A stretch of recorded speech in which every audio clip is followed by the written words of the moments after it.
All right. Thank you so much, all of you, for coming, and thank you so much, Sir David King, for joining us tonight. So it's a pleasure to be able to hear from you today. And as our usual format, we'll give you a few minutes to discuss your work at present, some questions from us, and then questions from the audience via the chat. So it's a real pleasure to host Sir David King with us today. He's currently the chair of the Independent SAGE and was formerly Chief Scientific Advisor to the Government of the United Kingdom under both Tony Blair and Gordon Brown, the latter whom, of course, is one of our Scientists for Labour patrons. So we're hoping to hear today about his work that he's doing as part of the Independent SAGE in this unprecedented time of the coronavirus pandemic, and perhaps a little bit of how he sees the role between government and science, both now and going forward. So without further ado, Sir David, thank you so much for joining us. I was wondering if you might like to start by telling us a little bit about the work that you're doing and how it came about. Well, thank you very much, Ben. Delighted to be with you. This is my first time meeting this group. I set up Independent SAGE for the very simple reason that I was extremely disturbed at the way the government was handling this pandemic. And there was absolutely no reason why Britain should be in the position it is in today, which is one of the worst countries in the world in how we have handled this pandemic. I say that because when I was working with Tony Blair, I was running a major foresight program, and the biggest foresight program I ran was on infectious diseases. 340 experts from around the world, 30 countries represented. Our report, which was published in 2006, said that it was highly likely that a pandemic of the kind that has just occurred would occur. And we also said that wherever a new virus emerged, we said it might emerge from a wild animal that was in close contact with people, therefore maybe in Africa, maybe in India, maybe in China, and I had people from those parts of the world on the group. Wherever it emerged as a new virus that had mutated from the wild animal to being human habituated, it would spread around the world very rapidly because of air travel. And we actually said within 3 months, a virus that appeared anywhere in the world that was human to human in its infectivity would be around the world within 3 months. And that has happened. And we also predicted that, of course, this virus would have a genetic makeup that we have no defenses against. We would have developed no antibodies. So this would be rather like the Christian missionaries arriving in Hawaii, bringing flu virus with them and virtually wiping out a large percentage of the Hawaiian population because they had no defenses against that virus. And we set out what should be done. The WHO was represented on the group. And it's kind of surprising and amazingly annoying that the country that produced this report, and the WHO responded very well early in February, telling every country what to do, that we're the country that sits behind every other country in terms of our operation.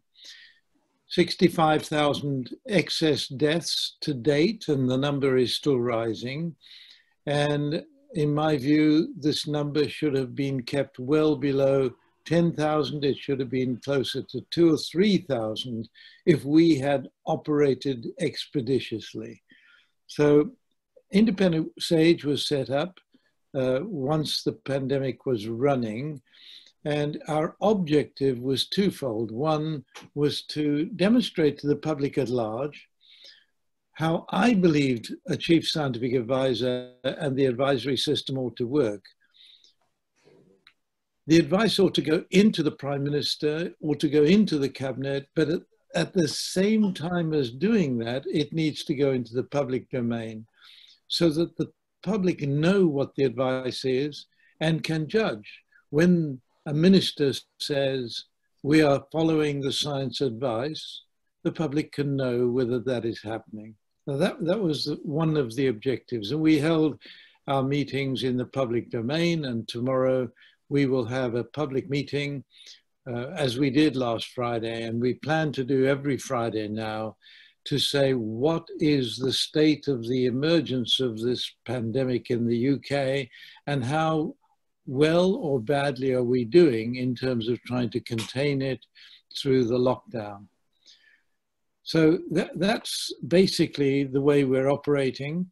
I have 12 brilliant people on my group, and they are widely representative in several different ways. First of all, they were selected on the basis of their outstanding capability in epidemiology, virology, in the health sciences, healthcare system, and in behavioral sciences.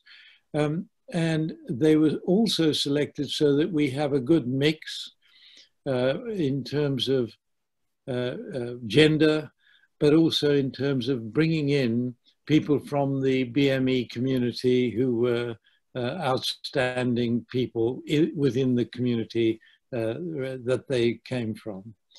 And so with that group, we have attempted over the past 6 weeks to put advice into government. The government has acknowledged every report we've put in, and it's a sort of polite acknowledgement. But we have also held our meetings in the public domain. This is a divergence from my day job, Ben. So actually my day job is that I have come out of government. I was working in the Cameron and the May governments in the Foreign Office, where I was the lead on the climate negotiations. So my major challenge is to deal with the climate change issue. And I've set up here in Cambridge University, where I'm speaking to you from Cambridge. My home remains here, where I have set up a Centre for Climate Repair. The objectives sound very grand, but the idea is that Cambridge becomes a hub for all these objectives.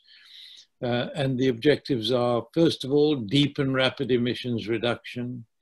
But secondly, we've already put too much in the way of greenhouse gases into the atmosphere. We're at 500 parts per million today, if we include methane, which obviously we must do.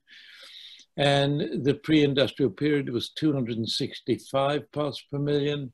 We're close on doubling the amount of greenhouse gases that would normally be there to capture heat, which means the temperature rise is already approaching a level that is extremely dangerous. And I believe we have a number of indicators of this. I just mentioned one, which is, if I go up into the north of Russia, the piece of land that sits on with permafrost covering it, the temperature in that part of the world last year reached a frightening 20 degrees centigrade during the middle of the summer, which is where we are at the moment in the Arctic region. And the temperature rise this year, a few weeks ago, reached 25, then 30, and then it has now reached 38 degrees centigrade. This is on the permafrost, and the permafrost is therefore melting. Within the permafrost is a vast amount of methane, and there are explosive releases of the methane from that region. So we are talking about a climate change crisis, which is not something we can deal with just by reducing emissions. We also have to bring greenhouse gases out of the atmosphere and bring them down to a level of about 350 parts per million. So I'm working on a global scale with major universities around the world to get them to set up centers for climate repair. But I'm also working to set up a global climate alliance of nations and states who can work under the rubric of climate repair. Ben, thank you. Yes, thank you so much, Sir David. That was a really interesting and informative introduction into your work. I think people will have lots of questions, so by all means, please do start putting your questions in the chat. And just bear in mind that we are recording this session, so if you do say something that you don't want it to be recorded, just drop us an email afterward and we'll remove your contribution. So our first question is, we've got a real mix here tonight of scientists and policymakers, most prominently a few from the upper house, from the House of Lords. And many of us are not nearly as familiar as you would be with the way that science and policy often intermesh, or indeed should intermesh. Have you seen differences, therefore, or how significant are the differences in the way that the current government is engaging with the scientific advice versus how you felt you, on the other side as the scientist, were engaging with the governments of Tony Blair and Gordon Brown in the early 2000s? I think I was exceptionally fortunate in working with Tony Blair because very early on, in the first few months of my period as Chief Scientific Advisor, we had the foot and mouth disease outbreak. And I produced, working with epidemiologists around the country and with vets and with other experts, I produced a mode of managing that outbreak that meant that we went from exponential growth within 2 or 3 days into exponential decay, and the outbreak was brought under control very effectively. It was, by the time I was given the command by Tony Blair to lead on this, it was already the biggest foot and mouth disease outbreak in the world. And I was predicting that a very high percentage of British farm animals would be culled in the process of managing it unless we turned it around. Now, I think the point is that at that point that I came to Blair with this proposal, he was extremely worried. He was anticipating coming into an election. He delayed the election on the basis of the FMD outbreak. And I don't think you could have found a happier prime minister than he was when he found that my predictions were followed through. We went from exponential growth to exponential decay in 3 days. It was a dramatic turnaround. And he chose the date of the election according to the graphs I was producing for him. The point I'm going to make there is that, first of all, I had his trust. And I only came into government to accept this post as Chief Scientific Advisor because I was really concerned about climate change, which I think is the biggest challenge civilization has ever had to face up to. And so I used my trust with Blair to pursue the agenda. And we emerged as the country leading on the climate change negotiations. And I'm going to say we had all-party agreement in 2008, led by the Labour Party, but it was all-party agreement. And that continues to the present time. And of course, it was perhaps the big surprise when Theresa May, after it was clear that she was leaving her position as Prime Minister, but announced we were switching from the agreement in 2008 that we would reduce our emissions by 80% by 2050 to net zero by 2050. That's just an indication that we have all-party agreement on this issue, which means as we've changed from one color of government to another, we have actually kept a fairly consistent policy. Now, we have to hold the present government's feet to the fire on this issue. As we emerge from COVID-19, and God knows, we may be the last country to emerge.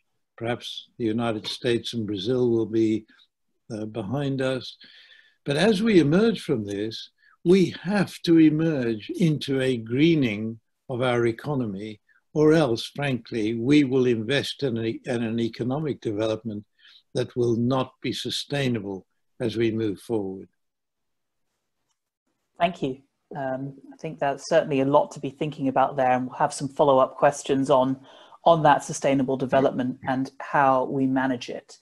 So the next question from myself, we obviously saw in the media reported claims that SAGE might potentially have been politically influenced, whether rightly or wrongly, and these claims were clearly inspired by the presidents of Mr. Cummings and Mr. Warner from the number 10 units there.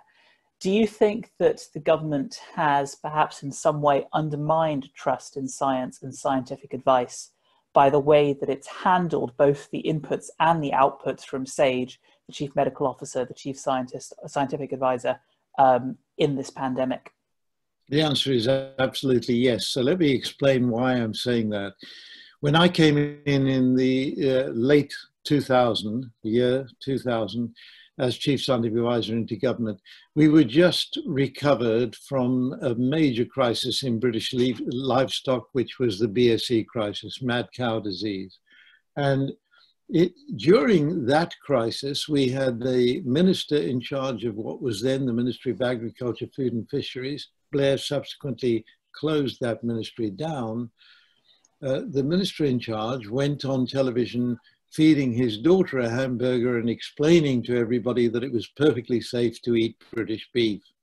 He was trying to save the market for British beef, not only in Britain, but across the world. At that time, the science advisors were saying, and scientists were saying, that it was very likely that the emergence of this new brain disease in human beings, variant CJD, was delivered by people who were eating beef that had, the cows that had BSE. It was derived from that beef.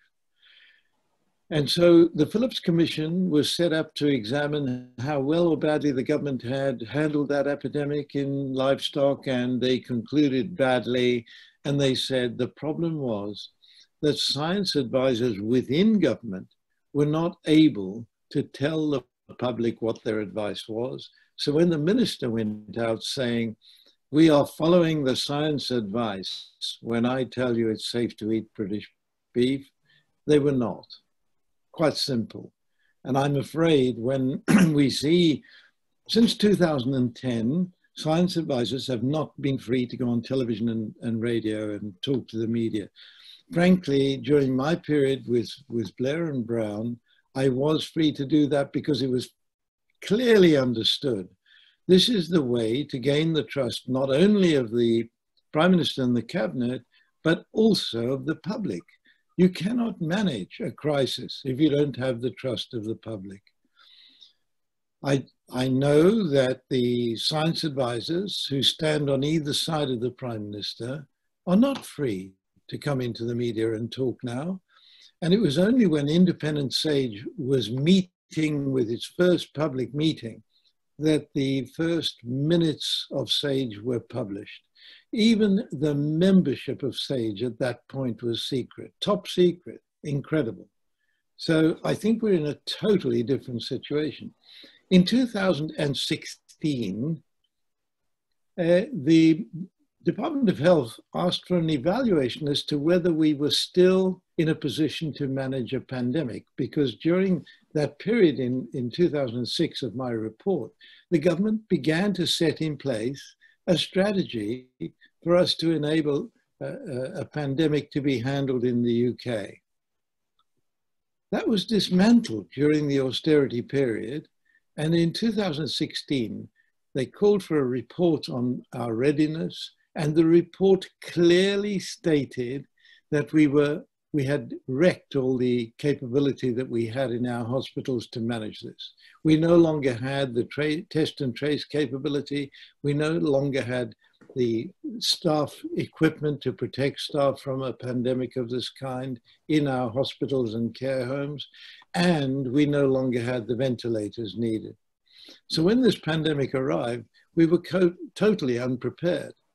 But that report in 2016 was stamped top secret. I can only tell you what's in it because it's been leaked. So there is a sense of command and control from number 10, which means that the public is told what they want us to hear. Gosh, that's quite a sobering thought. I think we'll turn now to questions from the audience, one directly as a follow-up to that. It's a question from Baroness K. Andrews. and I'm paraphrasing some of these here, but of the multiple reports that have been done about pandemic preparedness, so of course the 2006 report, the exercise Cygnus, and comparable reports from the devolved administrations, most notably in Scotland, many of these issues, whether it be about supply chains or capacity, were highlighted as being areas of concern. Do you think that, or what do you think the primary reasons for those reports not being heeded to was? Was it simply financial considerations, or do you think it's something that runs deeper about governments not understanding the science that they're being given and not understanding the risks that they're being told? Yes, I think the first thing I have to say is I'm quite sure that the government is sitting behind this charade of we're doing whatever the science tells us. In the month of February, after we had a publication in the journal The Lancet, January 23rd, by a group of extremely understanding Chinese scientists, setting out in detail the nature of this new virus, all the way down to the molecular structure, the challenge in terms of its, what the number of people dying, etc., its infectivity, 3.2 per person, other people would go down once a person had the virus, etc. We knew all of that on January 23rd, and the WHO early in February produced a report saying what every country should be doing. And one of the aspects of this was to set up all of the capability in your hospitals to manage this pandemic, because it is coming. Every country is going to experience this. I'm going to give you the example of Greece, and everyone knows that Greece has suffered a big economic downturn over recent years. And amongst other things, the Greek hospitals have suffered a downturn in their economies. The Greek government in February sent ships to China, sent ships around the world to bring back the equipment they needed to put into their hospitals. They had all of the PPE equipment that the staff in hospitals needed to protect themselves. They had all of the test and trace capability brought back. And they also had face masks brought in from China so that they could be distributed amongst the population at large. By the time they got to the beginning of March, Greece began to go into lockdown, the first country in Europe to go into lockdown. Now, I know Britain is very different from Greece, but nevertheless, no Greeks were allowed to move from one island to another, from mainland to islands.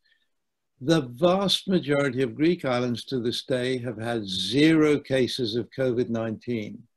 The total number of deaths in Greece to this day is less than 200, and they're out of the pandemic. Now, there's an illustration of good response, but I can give you many other cases: New Zealand, Australia, South Korea, Taiwan, Singapore, etc., followed those pathways. In Britain, in February, I think we did nothing. We did nothing. And it's very difficult to explain this. In March, we began to see a process of testing and tracing people.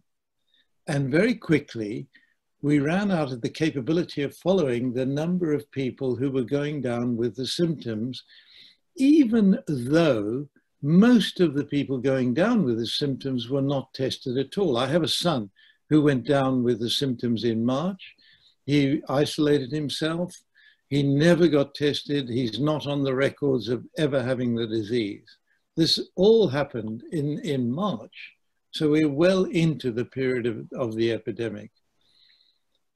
If you're asking me what was the strategy of the government, I am unable to tell you what the strategy was, except that there is the emergence of the phrase herd immunity at one of the briefings with the Prime Minister present. It was the Chief Scientific Advisor who used it. Now, herd immunity means that we let the pandemic run through the country, until about 60 or 70% have had the disease and we've developed the antibodies.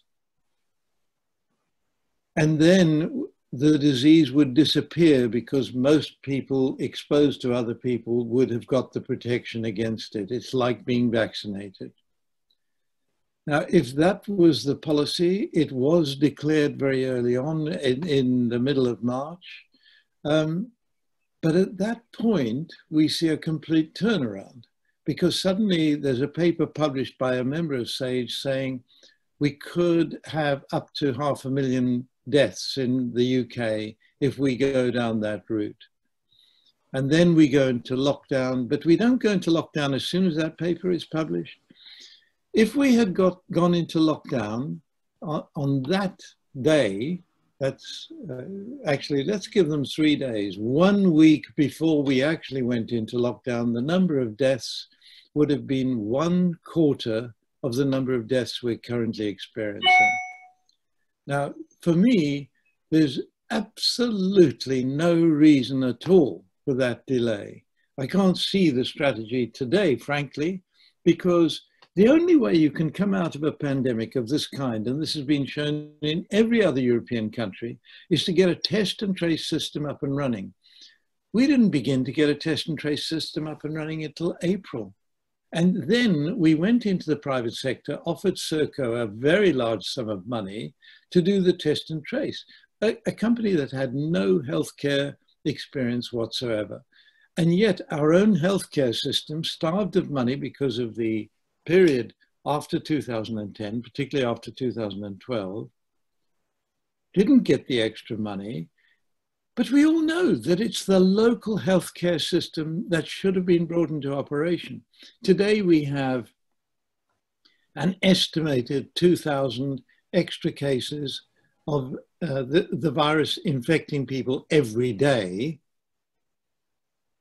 If we try to manage that through a company like Serco operating centrally, we will never test and trace 2,000 people a day. We can't even find them.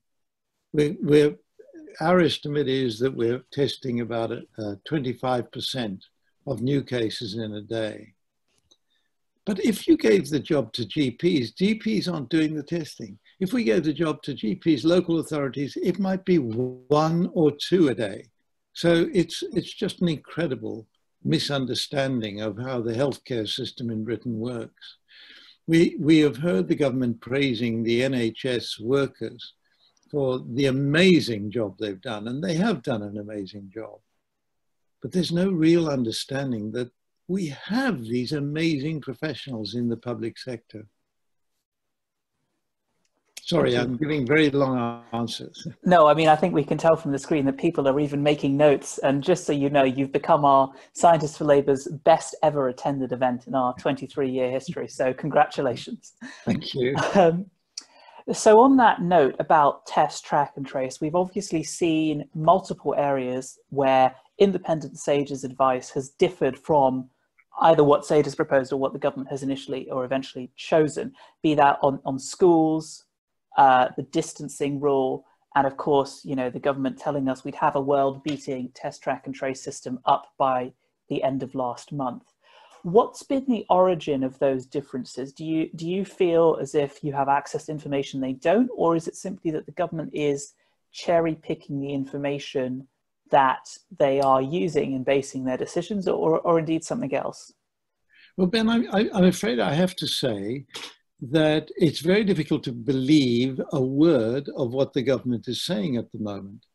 And I know that sounds like a very hefty charge, but do you know from the government's analysis of how we're proceeding, what percentage of new cases are being tested?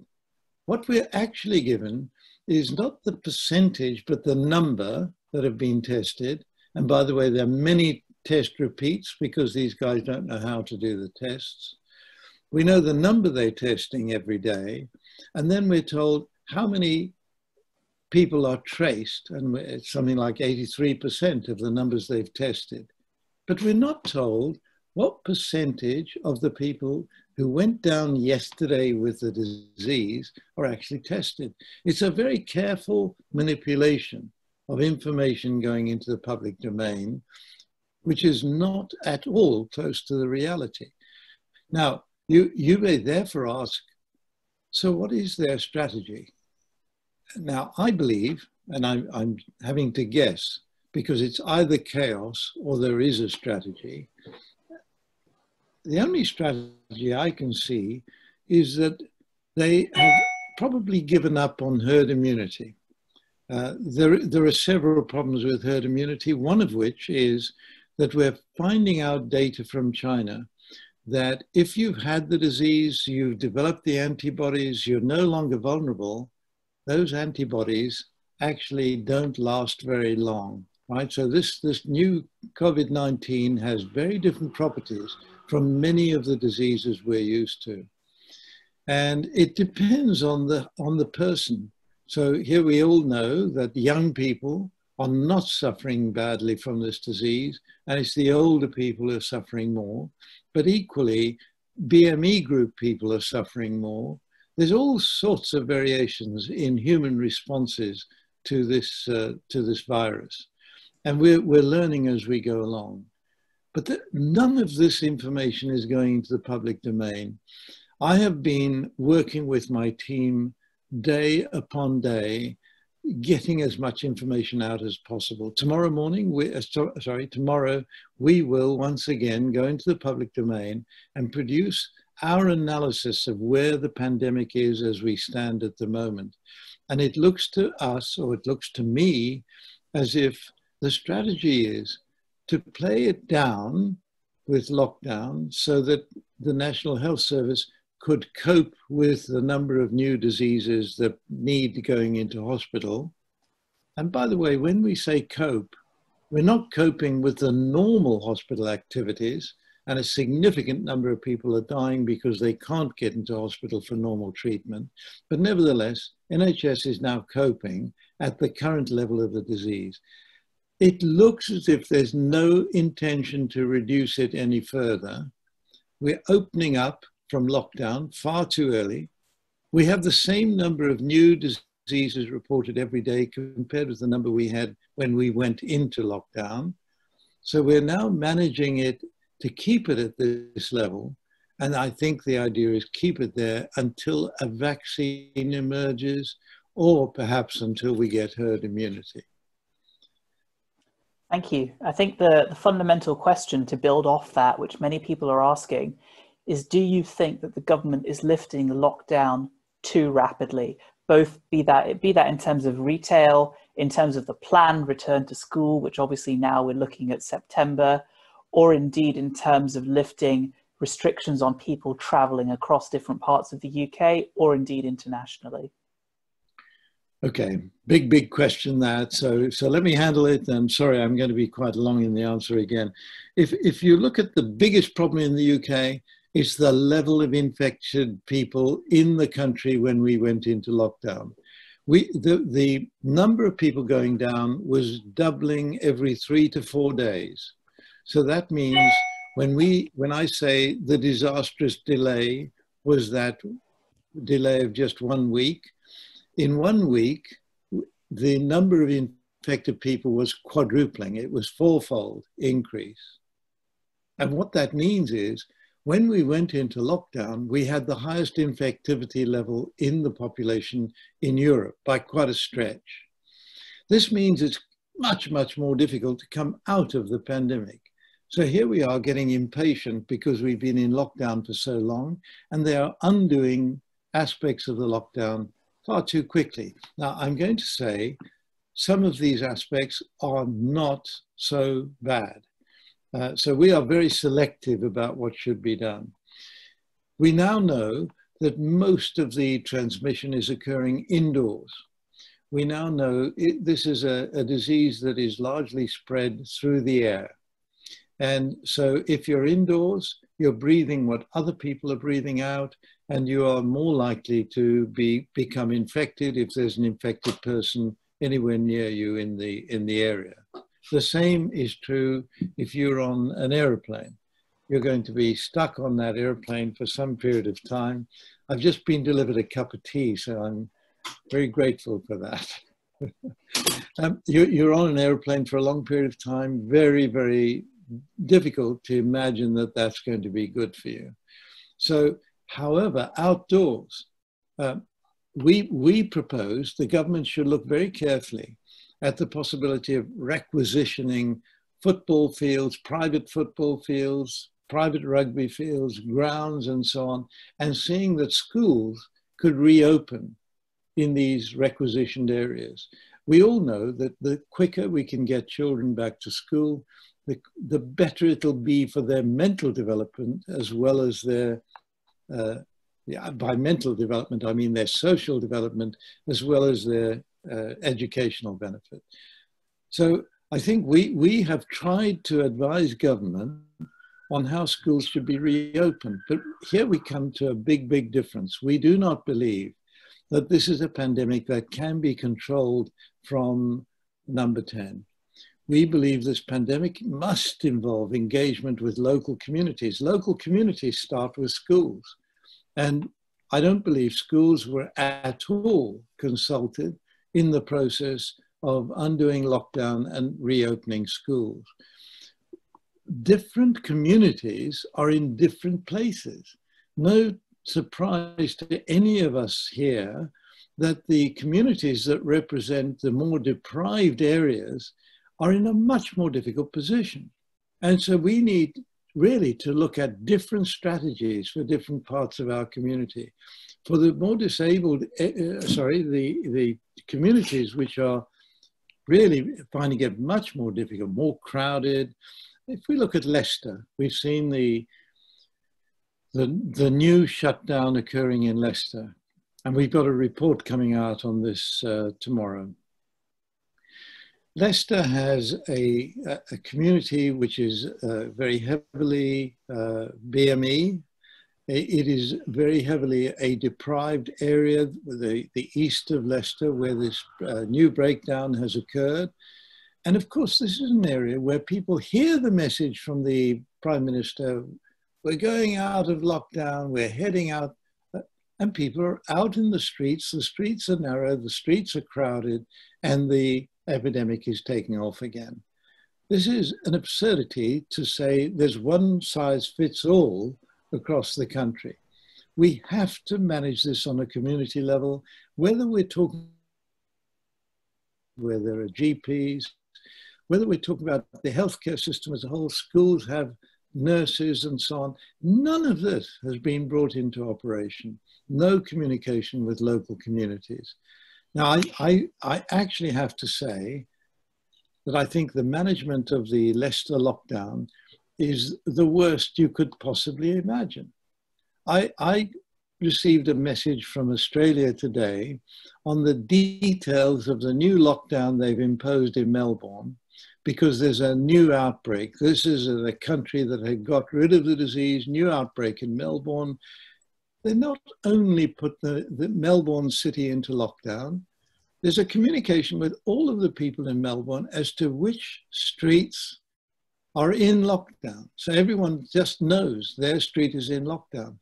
In Leicester, nobody knows what the boundaries of Leicester are. There's no communication with the local mayor. It's an incredible top-down process, which is unmanageable at a local level. Now, I'm afraid we're going into a period now, again, to manage our National Health Service. We're going into a period of local lockdowns around the country. Now, the other thing about Leicester, and I really think this is dreadful, is that we're gathering data and we look at the data from Leicester and we cannot see signs from the published data from the National Health Service and government of an outbreak.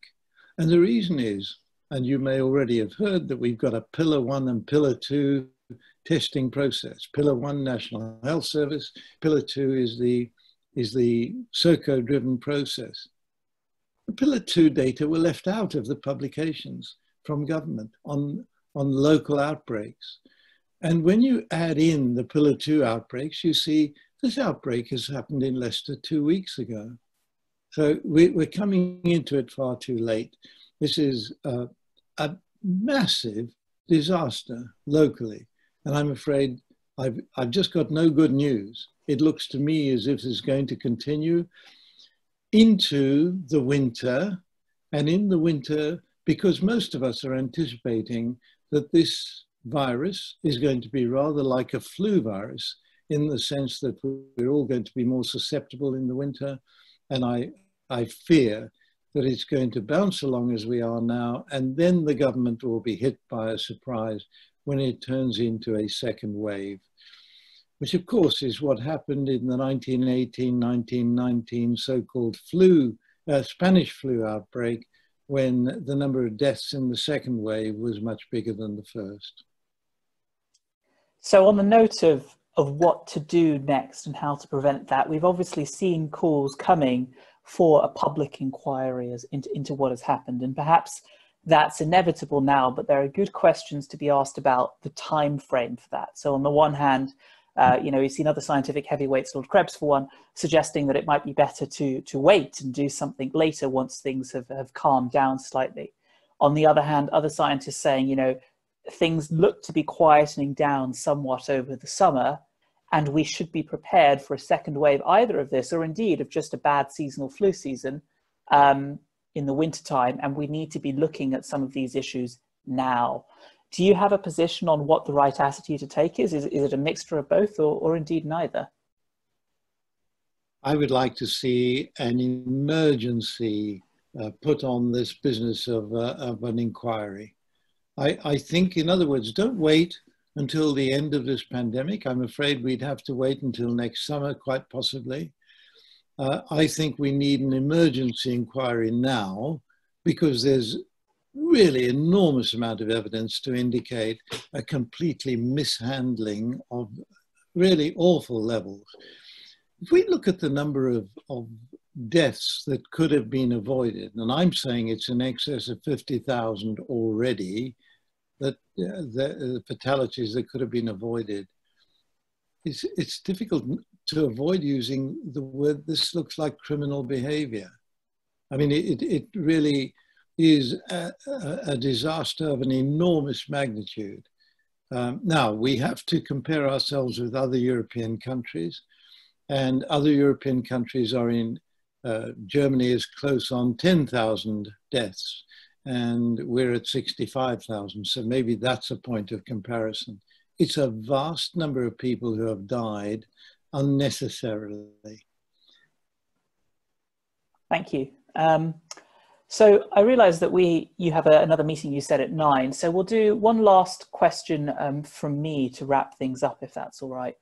We obviously, many of us are scientists, not necessarily specialists in COVID or related fields, or on the other hand, there are many policymakers in this chat, and they are both, both sides are very keen to help where they can.